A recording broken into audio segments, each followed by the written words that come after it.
NAB تاریخ کی سب سے بڑی پلی بارگین، 11,000 افراد کے ساتھ 25 ارب سے زائد کا فراڈ۔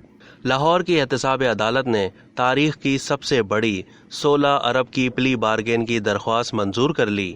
نجی ہاؤسنگ سوسائٹی کے مالکان نے پلی بارگین کی درخواست دے رکھی تھی، جس پر احتساب عدالت کے جج شیخ سجاد احمد نے پلی بارگین کی درخواست منظور کر لی۔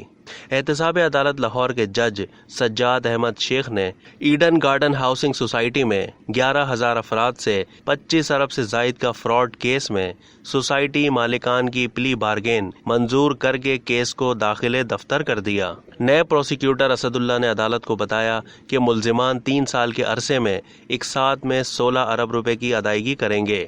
رقم کی ادائیگی تک ملزمہ انجم امجد ملک سے باہر نہیں جا سکیں گی۔ اگر 16 ارب رقم کی ادائیگی نہ کی گئی تو کیس دوبارہ کھل جائے گا۔ ملزمہ پلی بارگین ڈیل کے بعد سے سزا یافتہ تصور کی جائے گی۔ ملزمہ کی جانب سے امجد پرویز ایڈوکیٹ نے دلائل دیے۔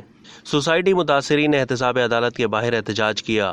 متاثرین نے موقف اپنایا کہ ہمارے ساتھ 25 ارب روپے کا فراڈ ہوا، پلاٹوں کی قیمت 75 ارب روپے ہو چکی ہے، ہمیں 16 ارب دیا جا رہا ہے، 16 ارب کی رقم بہت کم ہے۔ اب تک کے لیے اتنا ہی۔ مزید معلومات کے لیے ڈیلی جنگ کے یوٹیوب چینل کو سبسکرائب کرنا نہ بھولیے اور فیس بک کے پیج کو بھی لائک کرنا نہ بھولیے۔